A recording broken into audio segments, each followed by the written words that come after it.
musical journey began with listening, because that was the only uh, avenue that we had as kids. Listen to radio fusion. So we listened to all kinds of music, calypsos, etc. Then, as you know, in Lent, they used to have no calypsos, so then they listened to other types of music, North American music, etc. But also, uh, usually in the evenings, they had classical music. So, listening to the radio was one of our things. Uh, I grew up close to two steel bands, but didn't have the opportunity to really join them because I was a kid at that time. And but again, listening, because one of the bands was just literally about 100 or 200 yards away from where I live, and the other one was probably about a quarter mile or so.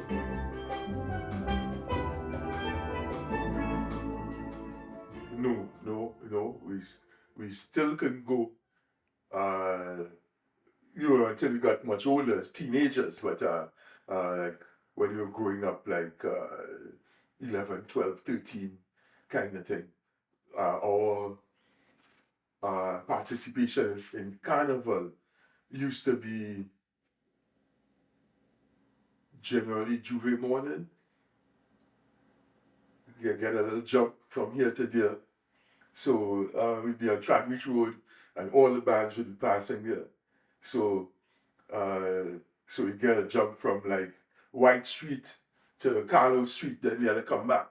But we get a jump with all the bands. We get a jump with Starlift, with Invaders, Panam North Stars, Tripoli, all the bands coming down that way. You're just a spectator, but you get an opportunity to have a little sort of participation.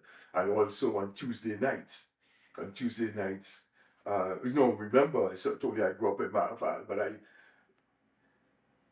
can't remember spending a carnival in Maraval. Any carnival, I was in Woodbrook. So, carnival Tuesday nights, from the time I was probably before 10, age 10 or so, used to go out with John Buddy Williams, who lived just obliquely across the street from the family that I used to go to in Woodbrook. And who was John Buddy Williams? John Buddy Williams was, at that time, a very popular musician. One of his sons became, well, two of his sons became also popular musicians. Monty and Happy, Casanovas, and Happy being a jazz musician later on. John Buddy was a musician so his band consisted of clarinets and trombone and saxophone and that sort of thing. So as little kids, we would be in the night, Tuesday night, that would be our thing, because that was what the parents would see as the safest alternative. And then later on, we were able to jump with Invaders. So in that regard now, I couldn't play any band because I didn't know the songs. But I used to get a chance to play with Iron, and so go the Iron Man want to go and take a jump up. So that was our participation in Pan. But remembering that all that was cut short because I came to Canada at age 18. So that was just getting into to that kind of thing. When did you start becoming more involved in steel pans in Canada? In 1973, being part of the Harriet Tubman organization, being a community worker there, I was the coordinator for the cultural program, which consisted of music, dance, and arts and crafts. And the steel band was one of the aspects of music. In terms of pan, it was, I wasn't directly connected to pan, but as you know, there were several combos at that time in Trinidad in the mid to the late 60s kind of thing. One of them, not a well-known one, known as Blue Orchids. Yeah, I was peripherally involved in that because I knew all the players in that. One of them was my cousin, Calvin Duncan, and some of the players, the drummer, and one of the guitarists. As a matter of fact, the guy who sort of was teaching the program was Rolfie, last name, who escapes me at this point. He was one of the guys who brought out Calian. So there I was a percussionist, played percussion, played congas and that kind of thing in the Blue Orchids organization or combo. Rolf Marcel is his name.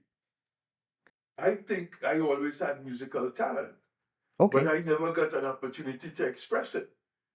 I had music all around me, like I said. The band, the Maraval band was right there, another one right there, Invader's right there. Anywhere I go, I heard music, etc. But I could also pick out things like on the quattro. I could play melodies and stuff. If I went to a friend's house who had a piano or stuff, I'd be able to play something mostly right hand. But I'll be able to, with making a few errors here or there, kind of thing. But I was always musical. The outlet that I had and we had as kids was just knowing the songs, and I could whistle all the arrangements. Still, I know some of the arrangements from back in the day with Desperados, Mama This Is Mass, the arrangement, and Panam North Stars, Panorama Songs, etc. Guinness Cavaliers. So I could whistle all of those things. So I always had that in me. But there was no outlet for that. Because I couldn't go in the panyard. We didn't have no set of music lessons. I didn't know no kids going to no music class. One or two. But not generally speaking like how we have here. Kid going to dance class and music class, and usually, you play some soccer and cricket, and that's about it. We had a jazz club in school because I went to Queen's Royal College, run by Mr. Pilgrim, Schofield Pilgrim. And to a large extent, that and other programs like that was the beginning of pan jazz and all of that. But that was when I was there. That was before the pan jazz and all that. So even though they had pans in the actual, not pans, probably a pan or two in the actual program, because the Mirage brothers, sons at that time, used to be part of Queen's Royal College student body. So I would go and listen, sit down and listen, but I didn't have the ability to join in. But my interest was always there in music, but the outlets weren't readily available at all.